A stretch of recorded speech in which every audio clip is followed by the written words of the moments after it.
Hello and welcome to another Do As We Do live. It is our first live on Saturday, and I'm excited to be here and sharing more about Do As We Do and the family caregivers that we are out here supporting. We have a family caregiver today with us, but before I jump into that conversation, I should have put you behind the stage. I might just have you introduce yourself while you're just sitting here. Go ahead and introduce yourself, Kris. I'm going to go off script. Well, I'm Kris. I'm the full-time caregiver for my grandma, Mary. I've been taking care of her since 2017, and she lives with Alzheimer's disease. Well, we appreciate you giving us some time today and talking about your journey. But before I do that, I want folks to know that we are live on the Facebook, as my boyfriend says, LinkedIn, YouTube, and Twitter. And hopefully we'll have some of this cut up and put on the Insta. But either way, wherever you're at, please, if you got a question, leave it in the comments. A question for Kris, make sure you tag her. Thank you everybody for jumping on. Everybody's on here early. Yes. So thank you, Amanda. I'm going to give some shout outs. Thank you. I can't read that. Shanita. Thank you, Jamie. Thank you, Minnie. Thank you, Leslie. Thank you, Nicole. And yeah, well, thank you, everyone. So yes, hearts to everyone that's joining us. Do As We Do is a nonprofit that helps the family caregiver with financial assistance. We give them a gift. We've been doing an annual gift, and Kris and I will talk about that at the end of the show, so stay tuned. But we also are providing education and resources. Our biggest goal is to create a therapy center. So keep, more on that topic, but a free therapy center where caregivers can come, family caregivers can come and get whatever it is that they need from there while their loved one is with them and is being looked after and or entertained as they get, whether it's therapy or counseling or whatever they need, because we definitely need more of that. People don't really, unless you've been through it or you've been in it, right? It doesn't really hit home. So when we started this, I just wanted to give everybody a little insight. The reason that we were compelled, or myself was compelled to do a nonprofit that cares for the family caregiver, is because since 2011, I learned this back in 2019, that since 2011, 10,000 people are turning 65 every single day, and 25% of those unpaid family caregivers are women and millennials like Kris, as well as what people don't understand is when you become that family caregiver on Google, it gives you a stat about those over the age of 50 plus caring for a parent, that they lose an estimated $3 trillion in wages, pension, retirement funds, benefits, because they are the ones that are giving up, either retiring early or taking a job that has less pay so that they can have more time. You name it, it is definitely puts a halt on your career for some, not all, but some. So that's why we're doing what we're doing. We're building awareness, and through this, being here every Saturday now, that we want to educate folks. So let's go ahead and jump in to this fabulous topic. And I'm going to let Kris go ahead, and I'm going to try and manage the comments, Kris. And I'm going to let you introduce folks to the Do As We Do audience that might not know you. Okay. Well, I'm Kris. Like I said earlier, I am the full-time caregiver for Grams back here. She was diagnosed with Alzheimer's in 2016. My mom was taking care of her at that time, and my mom just was like, I don't think I can handle this for the rest of my life. Like, this is kind of insane. And so as a family, we decided, we'll move Grams to Chicago, where most of us were living. And we placed her into a nursing facility because when we got that diagnosis, they don't really tell you what to do next. No, they don't. It's really like you leave the office going, okay, like they basically say, like, good luck. and that's it. I And was like, so, WTF. I mean, yes, I'm explicit right exactly. there, you know, but go ahead. So my mom was like, that's going to be the best option. She needs 24-hour care. They don't want her to drive anymore. They were like, take away the keys, do this, do that, do Yeah. all of the things. Because they said she was already in moderate stage. So she was around stage 4 when she was officially diagnosed. Okay. And so at this point, Wait a she minute. couldn't really. Just for education purposes, a moderate stage, like what was she doing that made it moderate stage? She was leaving, the oven on, leaving, Okay. fire hazards, her Got it. hair curling, things like that, was obsessive. So she was curling her hair about 27 times a day to the point her hair burnt off. Oh, okay. She had really spiky hair at this time, and not because she got it cut that way, but because Yeah. it was habit. She always wanted to do her hair, but she didn't Yeah. realize she had done it so many times. So, Okay. yeah, she was placed into a state facility because, again, this happened so quickly. There was no funding. We didn't have any idea. So through that, she was in the state facility for about 3 months. And I went to go visit her every day, and it just didn't seem like the right time. Like, I understand facilities, what they're there for and what they can do. Mm-hmm. But I just seen my grandma a few months prior driving her car and being, a normal, I don't like to use that word, but Yeah. in our society, like a normal living, functioning human. You didn't notice any cognitive, you didn't notice anything that cognitively related that would have made her not be able to drive, is basically what you're, Yeah, I mean, as me, I was, in my late 20s, and I just had seen my grandma. She's always been kind of spunky and a little out there and just had a personality. So that's what I saw. I didn't see anything that was like dangerous or that she couldn't be, so it was just a hard transition from her, living her best life to now being taken away. Everything she's ever had, all of it was removed. Wow.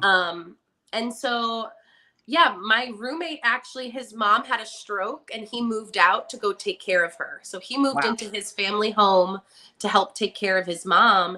And I had an empty room. All the stars aligned. Yes. And I asked my family, I said, I know, like, can I try to take care of grandma? Because we've always had the closest relationship.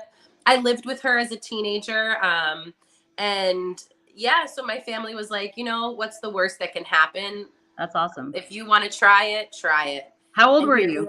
6 years later. How old were you though when you started? I was 29 at the time. And how old was she at the time? 78, or just turned 79.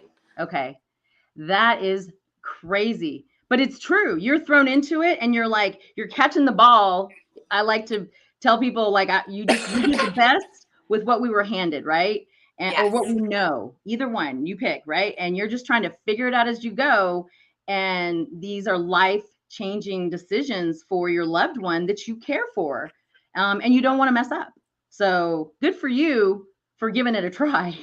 Yeah, I felt like it was, she had been living with my sister in New York in her in-law suite for a couple of years. And then she moved in with my mom, and she was with my mom for a few years. And then right before we put her into the facility, my sister here in Chicago was like, I'll try. So she was actually in my sister's basement for a little while. But what made us do the call to the nursing facility was it was snowing, and my grandma went outside with no jacket and no shoes on and refused to come into the house. Wow. And so that was a breaking point for my sister. Like, she was like, well, maybe mom's right. Maybe we have to look into a facility, because how are we going to live like this? Yeah. And so from there, that's how everything kind of spiraled. But it really happens so fast. Like you said, you do the best you can with the knowledge you have at the time.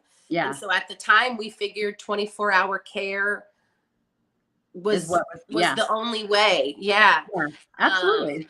And when did you ask people? I have to ask this, because I went to others and asked, because she didn't even get diagnosed by a neurologist. It was by her general doctor, which I wish I would have never listened to, but we won't go into that. But I started asking others and trying to do my best, because when I would Google something, I would get so overwhelmed. What did you do when you in those moments? Did you So do in anything? the very beginning, to be completely honest, Mhm.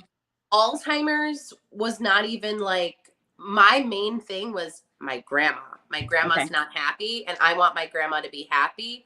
And I knew that when we had lived together in the past, when I was a teenager, and then I moved in with her right after college for a little while, we had a great little Golden Girls kind of relationship, you know? And Uh-huh. so that really was my only focus, was that I just wanted grandma to be happy. And so I didn't know anything about caregiving. I didn't know anything about dementia. And when I signed the paperwork to take her out of the nursing facility, they all were like, "See you in a few months," kind of thing. Like, they did not have faith in me at all. It was Wow. kind of a really terrible situation. But then yeah, I just took her out, and for the first, like, I don't know, 6 months or so, I really just kind of treated her like my grandma. Yeah, I was noticing odd behaviors and things like that, but it didn't seem like anything that would make her not be able to function in daily life. You know, she was Mhm. still doing her hair, she was still feeding herself, she was still, exhibiting, again, normal behavior.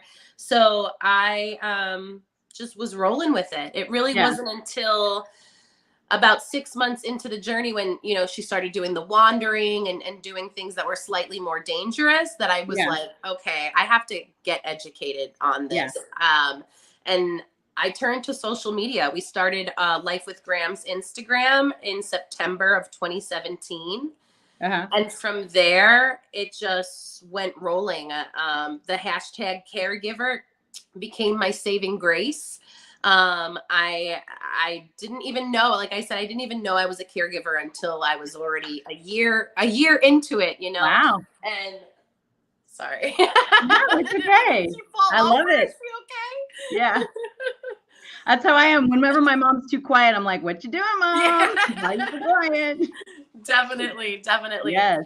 But yeah, the power of social media kind of became my comfort. It became really a place of connection, Mhm. and it helped me. I wouldn't be here today. I wouldn't be the caregiver I am today without that support, because to me, that was the best support, because it was Yeah. people who truly understood.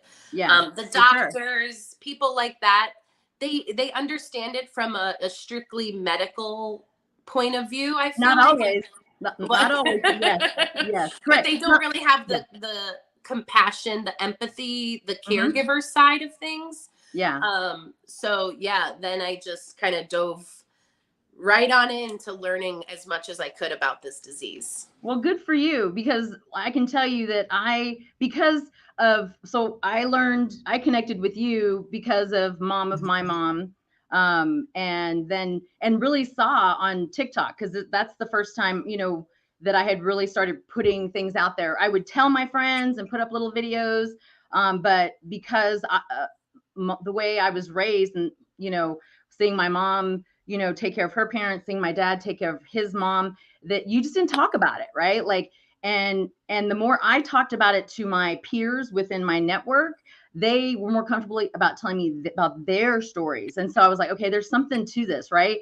And then being on TikTok and seeing you and Jacqueline, mom of my mom, and there's another young lady, her name escapes me right now, just really it inspired me. It gave me the courage to be like, this is what it is, and it's okay. And we're gonna roll with it. So I'm doing better at putting out things, and I need to be, because I want to build awareness around this nonprofit. I want people to know we are legitimately a 501c3 that is out there raising money and giving that money to those family caregivers like you, who have downsized, or even taken a pause in their career, so to make less money so they can care for their loved one, right? Like, and you do it full time, right? Yeah. Like, I have somebody that helps me that's always here. If it's not me, it's her, it's her caregiver that I hired. But but still, it's hard. It Oh doesn't yeah. matter. It's No, like, and that's the thing too. Even um, one of my favorite caregivers, her name is Jessica Guthrie. She is Career Caregiving Collide. Oh, I'm gonna have to write that down. Yes, Oh, please you're gonna have to remind me. I will. She is so incredible because she works full time. Wow. While caring for her mom. She's a young Black millennial woman, and That's she amazing. is so inspiring. I'm always blown away by her because she keeps it so real and so authentic, and she shares her journey in such a beautiful way, of describing what it's like to still work full time while your loved one is Say your name in the end again. of their life. It's called Career Caregiving Collide, and I believe she's only on Instagram. Okay. Well, folks, look it up, and I'll hopefully find the link and share it, because we need more people talking about it. We need more people educating. We need more people understanding that this is real. Like, every single day since 2011, 10,000 people are turning 65. The boomers have already boomed. Yep. Now, and the stat that I heard that kind of broke my heart was, and this was from a doctor, now I can't remember her name, but it was on a Ways and Means committee in 2019 that I was watching. I never watched C-SPAN, but it happened to be the only thing on this morning. And I always say, it was a God wink. And it was, the doctor said, that 1% of the world will be able to afford the care, right? There's going to be a percentage of the world that will qualify for the care, but everybody in the middle will need help, either a minimum of 2 years. If you're got nothing wrong, you'll need help going out of this world, but everybody is going to need assistance, to get to die with dignity, with grace and everything else, and to be watched out over, right? When we came into this world, I look at it, when we came into this world, my mom and dad nurtured me and guided me and made sure that I did all the things that I should. Excuse me. And then now it's my turn, right? Yeah. And it is a cycle of life, but it has to be a better cycle. We need to talk about it.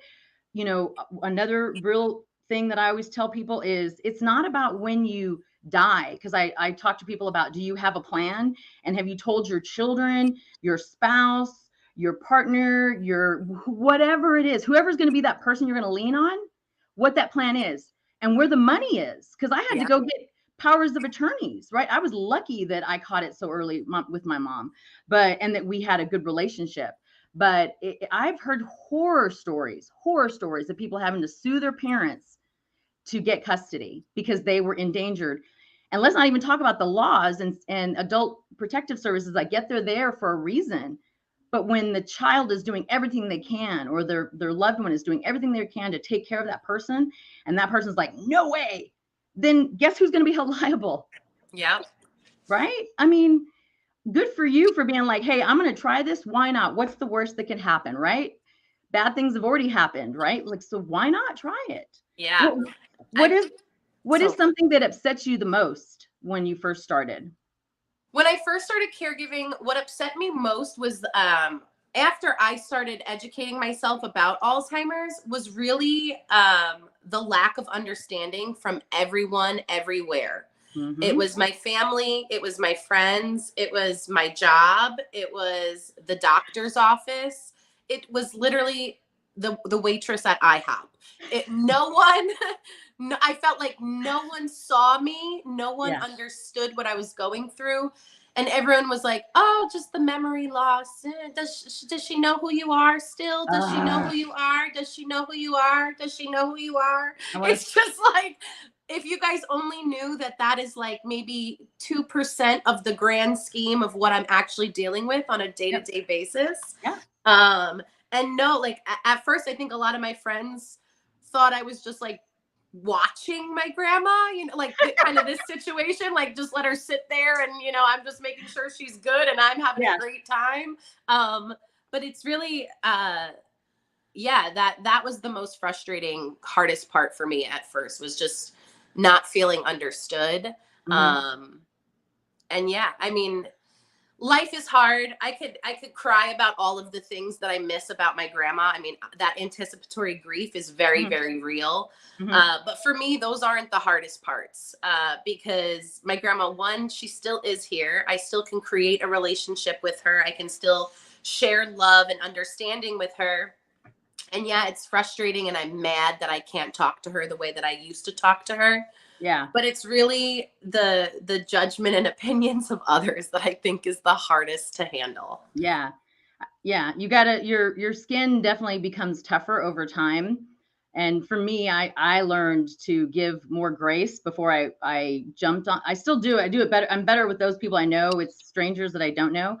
But you're right. They don't get it. And even those that have been caregivers, this is one thing I want to put out there, that nobody's journey is the same. No, I mean, dementia, it does not necessarily mean Alzheimer's. Alzheimer's is the biggest, right? Yep. Dementia, I was in denial because I was like, she's got dementia. She doesn't have Alzheimer's, because had seen what would happen, right?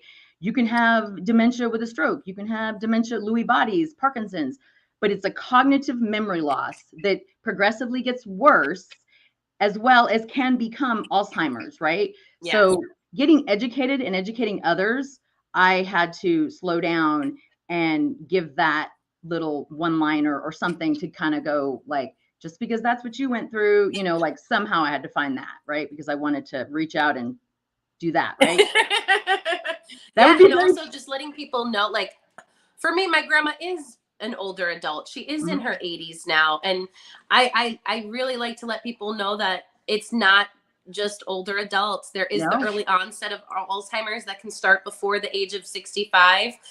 What happens in your brain can start 20 to 30 years before there's Yep. any symptoms shown. Yes. So this isn't Look it a up. normal part of aging. I think Mhm. so many people like, oh, she's forgetful. It's just her Mm-mm. old age. No, That's not the not it. reality. Nope. Right. So My mom was 64.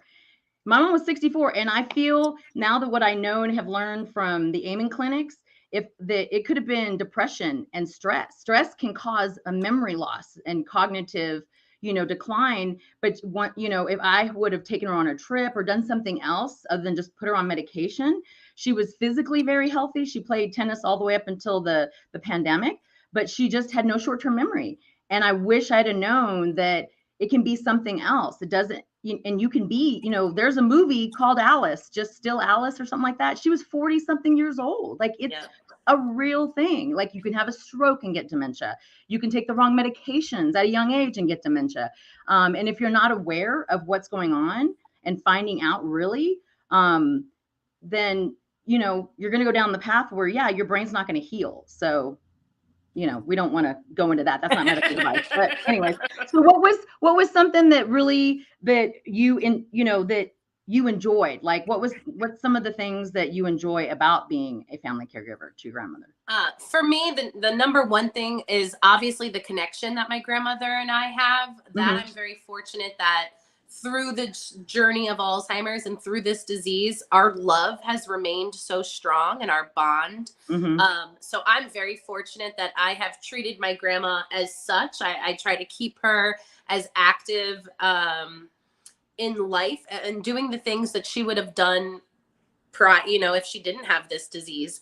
Yeah. So I'm really, really thankful for just our time spent together. I think you Yeah. can't get that back. And it's been Nope. a true blessing to wake up every day and see that smile, and just know that she does, even if she can't say it, she appreciates it. Yeah. Yeah. Another beautiful blessing is this community. I have to say that, Mhm. caregiving is extremely isolating, especially when you do it full time and you kind of devote yourself to another human. It can be You're giving extremely me chills. isolating. Yeah. Yeah. It's true. It's true. I always said, like, I have friends, but it's like you still don't feel like you have friends. And, Mhm. like my sister texted me, but it just doesn't feel the same. Like the connections that I've created with people, with other family caregivers, Mhm. are friendships and connections that I feel like I've never met 95% of these people, but I can feel their hug. I could feel their love. I always say finding a fellow family caregiver is like an instant hug. You just get Yeah. that comfort.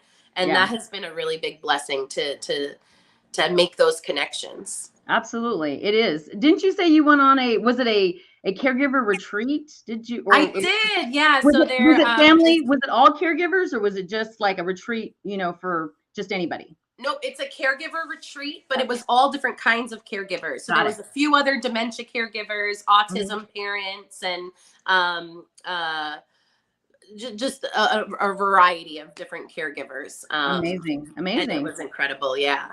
That's probably something we got to put on our list to, if there's a caregiver out there that wants to go to that we can help Yeah, with that. it's ran by No Barriers. No barriers. Yep, and so For all those there in the back, no barriers. No Barriers. Yeah, That's I went on the awesome. No Barriers retreat. I think they do like 4 caregiver retreats a year. They Uh-huh. also do retreats for veterans and for children. Mhm. So it's a really great organization as well. That's amazing. And that's what people, I feel, are getting better at understanding, is that self-care for that caregiver. There was something I started with, a podcast to educate myself and asking caregivers their stories and things like that. And then teaching caregivers how to do, it seemed like a lot of these caregivers were, now that their family members had passed, they were doing something to either make back this income or just kind of get out of the hole or whatever, or just wanted to share, right? So there was a term called caregiving can kill the caregiver. And I was like, what? Caregiving can kill the caregiver. And I was like, that just dumbfounded me. I was like, really? And nobody's really like talking about this?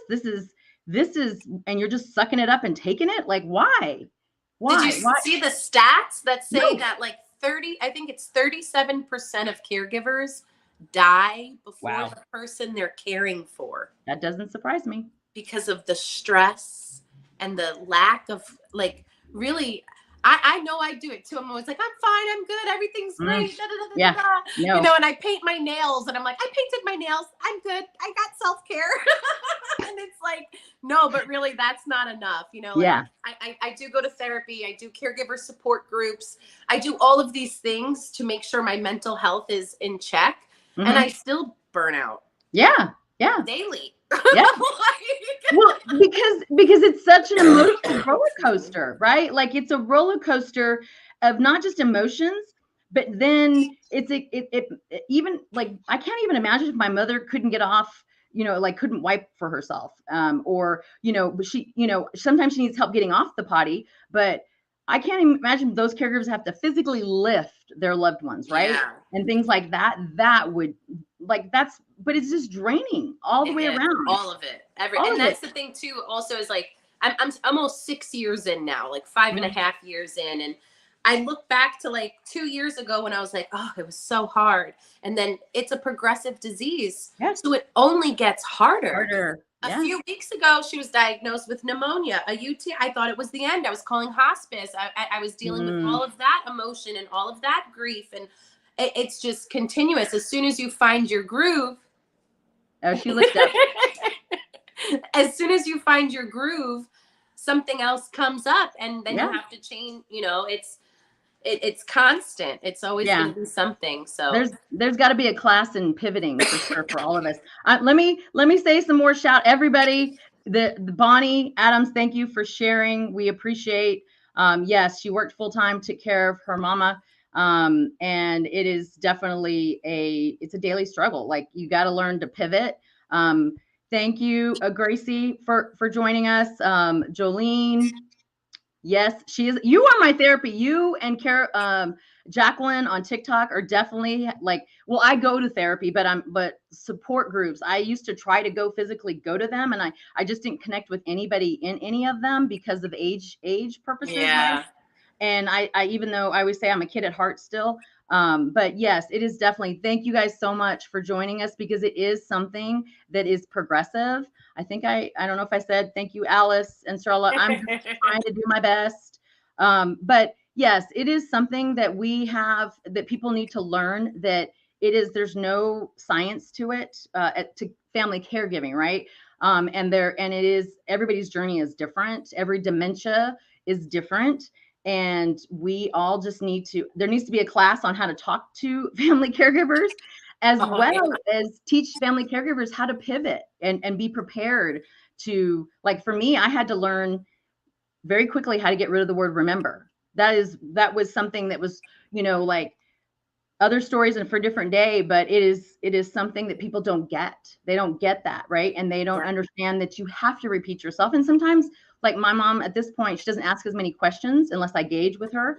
But in the beginning, she was always asking the same thing. And it was hard. It was hard, especially when, like my mom was like your grandmother, where she was vibrant and liked to go out, liked to travel, was all about, socialization, had a huge friend group, and and that's being taken away from them, right? Not on purpose, but it happens, unfortunately. And so we don't want to isolate our loved ones, and we don't want to isolate ourselves, and right? that's the hard, it's hard because also our world and our communities aren't set up for dementia friendly spaces. And so I always want to take my grandma out. I if she's going to have an outburst in the house, she can have an outburst outside too, but I would rather her try to see the fresh air or see the flowers. And a lot of times there's not grace given by others, the eyes watching when she curses or yells or says, "Get off me." It's like, we don't need the eyes watching. I think it just needs to be more of a kind of globally understood thing, like, Seek to understand is what I tell people. And I have to do the same thing for others that are asking or questioning me. I have to seek to understand, right? We all have to just be patient and give grace, as well as grace to ourselves. You know, it's a struggle. It definitely is. Your TikTok the other day about getting your grandmother back into the car after you guys went for a walk could be just like that right there could be this is what you don't do as a person outside looking in, because this could happen. You don't know what's really going on, right? Yeah. Oh, yeah. We had a man try to take my grandma. Like, he was like, "Is she okay? Are you okay?" And I was like, "She's okay." He was like, "I was asking her." I was like, "She's fine." And like, you just never know. I do want to just touch on one little thing real quick about everyone being different with dementia. So I think this is really important because it's one of the things that I hear a lot. We're all different humans. We all feel emotionally different. We all process things differently. We learn differently, just in the world in general, without having any cognitive disease. So when someone with dementia, if you know one person with dementia, you know one person with dementia, because we're all so individualized. So behaviors can happen for different reasons for different people. The way you redirect somebody can work for one person and not work for another person. Also, what I've learned with my grandma is that one day this can work and the next day it won't work, but 3 days later it'll work again. So there's really no rhyme and reason. It's all just kind of trial and error and just rolling with it and doing the best you can. The woman had commented earlier that she still feels like she failed. And that is such a, oh my gosh, I hate when people say that. I feel so bad because you showed up. You did the best you can. There's nothing you can do to change this disease. You know what I mean? So it's really just learning that. Yeah. We should come back on and talking about changing the disease, because I feel like what I learned at the early stage of my mom at 64, and because of the life that was happening around her, retirement, death, and an accident that was just like traumatizing, not of her, but my brother, that she was ultimately depressed and or stressed, and dementia shows up like that. And it can be reversed through exercise, food that we're putting into our bodies, not necessarily drugs, but exercise and the food and the environment and positivity, like, prayer or meditation, whatever gets you on that happy, vibe. I don't know how to describe it, but it's definitely something that I could, if I wish I could go back, I would, but I can't, right? Like, I didn't know what I didn't know. So check out amenclinics.com. Not an advertisement, but it's definitely a place that I've learned a lot about the brain. So because you brought up, you could see 20 to 30 years in the brain, before their symptoms. It's absolutely true. So it's fascinating. I mean, the things I've learned about the brain have been fascinating. Yes, 100%.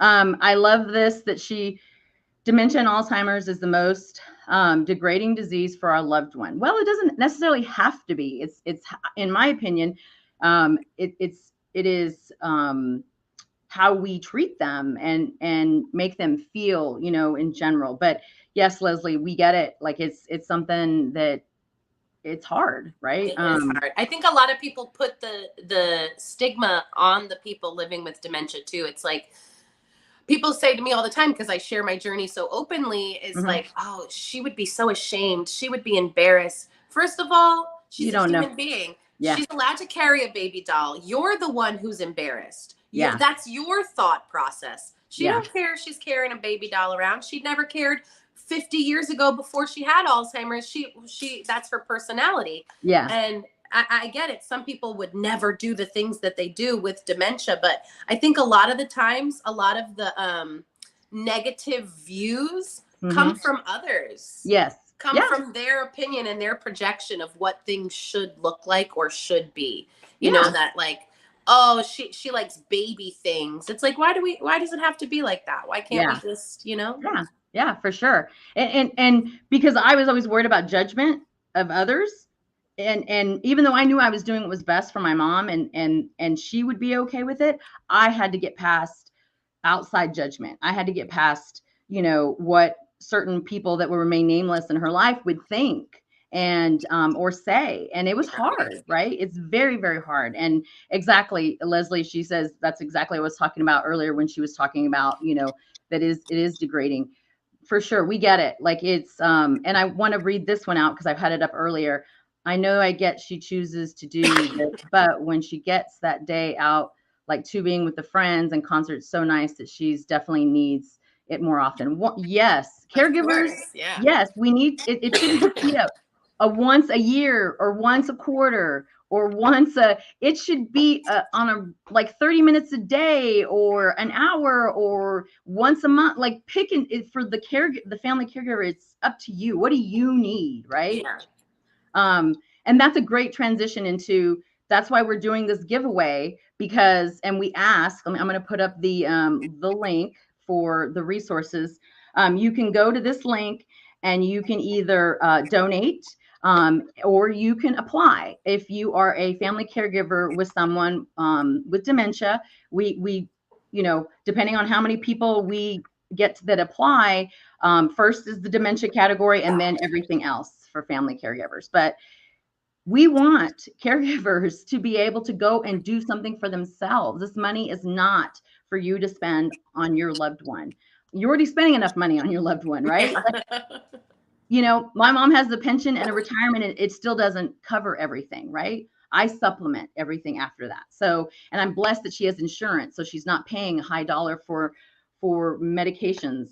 But it's just, you know, we want caregivers to thrive, not just exist, right? I mean, and if we're not talking about this and we're not encouraging others and we're not telling people, hey, you can do this and you can do it however you want to do it, that brings dignity to your loved one and to yourself, that's what matters.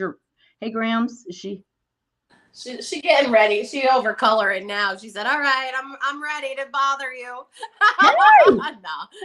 well, so please, we're going to be setting up another live to talk about the giveaway because I know we didn't go really into a lot of detail, but tell folks how they can reach you and learn more about what you're doing as well. Yeah, I'm pretty much Life with Grams everywhere, TikTok, Instagram. We have a website, lifewithgrams.info, that you can get all of the links and everything. Yeah, we have our link tree /Life with Grams where I have really cool links to all different resources that can help caregivers. I really, again, I've been doing this almost 6 years and I have kind of dedicated the last couple of years of my life to try to help others as well in any way that I can. And if I have the knowledge, I'd love to share it with you and just you're amazing, do that kind of support. Amazing human. You're an amazing human. No, I'm serious. It. Like it is. That's what it needs to be. We need to change this cycle. And by doing that, you know, it takes people like you and many others to, you know, that are sharing their stories to put that out there and be okay. That, you know, the resource group side of it, you know, on this link tree, we also have like a traveling card that you can download. It's free, and put your loved one's name in there because my mom liked to travel so much, to go out. Like it's hard. You don't want to talk about them in front of someone who doesn't know them. One, but two, my mom was very private about, you know, when she first had this. Now it's just kind of, it is what it is. But in the beginning, I wanted to respect that. So it was hard. So definitely go download those little cards. It's so helpful when you're out, especially if your loved one is still in the earlier stages and y'all still go grocery shopping together and do all of those things. Keep them in your back pocket, slide it to somebody. Exactly. Yeah. And just let them know they can research further. They can educate themselves. And it is important, because I do also want to touch on this real quick, but by 2050, they say the number of cases of Alzheimer's is set to triple. So the Alzheimer's Association put out statistics that there's currently 6 million people in America with Alzheimer's. And by 2050, so in the next 30 years, it's going to almost triple. And so if it doesn't affect you right now, it will at some point, unfortunately. So we really have to stay educated and stay on top of it, and stay on top of our health too. Yes. Now more than ever, but I'm so happy that people are out there talking about it's okay not to be okay, because that's what the pandemic did to everyone. It made our loved ones, with this disease, or anybody that is elderly. My dad is, definitely in that group too. It made them, it affected them from all the isolation that occurred. My heart broke with people who had their loved ones in a facility that they couldn't even go see. I couldn't even just get back to El Paso, Texas to see my mom for 3 months after coming and traveling for 15 years, that I had a panic attack getting on the plane. And when I landed, there was a whole other issue of maybe emergency detention. And we can talk about that later. But I was so amped. I was so upset, right? that I couldn't, and then there was a lot of family drama going on, but it definitely affected everyone, is my point, right? Yes. And so thank goodness that, mental health, and along with, cognitive care is coming more to the forefront. I'm seeing that. So thank you, everyone. I do want to remind everyone again that before we jump off, I should have just made you an admin so you could control all the everybody that's jumping on and commenting. We appreciate you so much. Yeah,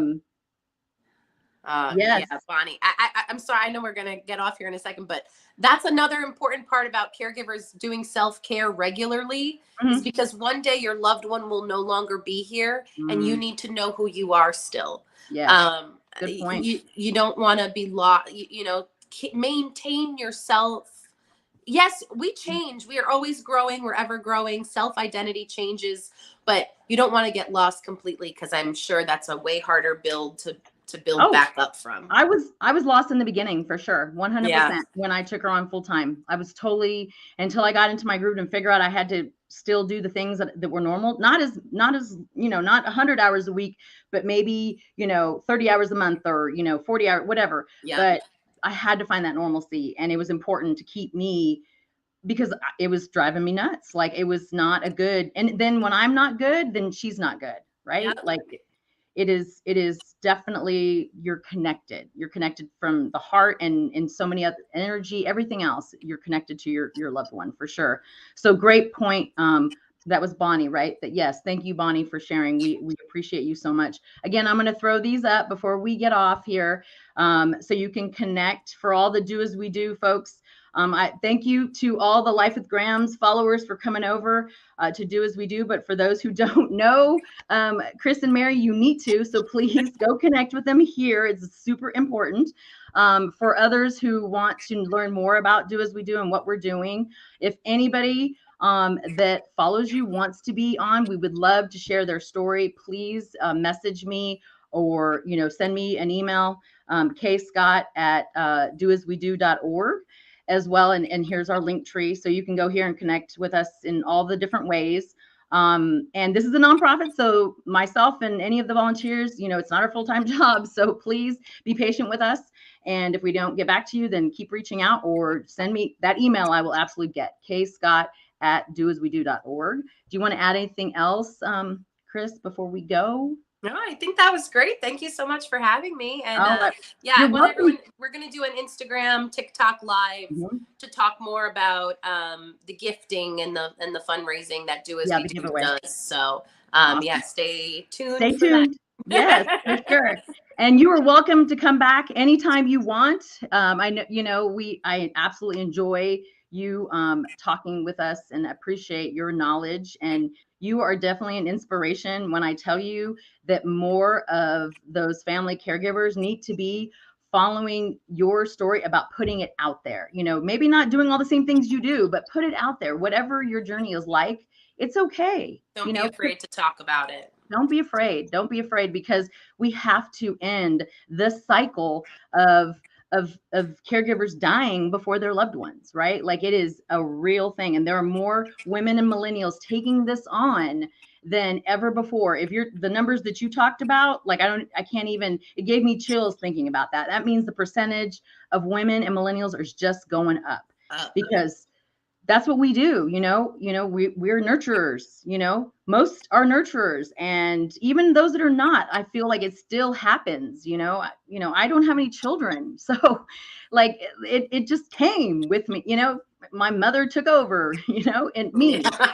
So, because my mom was a nurturer, and I felt very blessed to have the relationship I do with both my parents, even though they're divorced. They didn't love each other, but they loved us. And set great examples of being caregivers.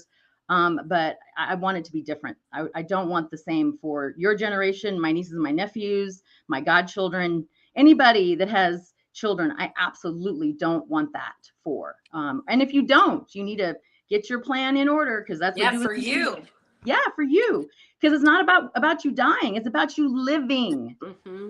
What do you want done in the last years? And that's a whole other topic that we don't want to jump into, because that mine is different. I want a little pill. I'm going to move to Colorado, and it doesn't support the little self-suicide pill, but I want it. When I get to the point where I can't do for myself, 100%, it's going to be lined up.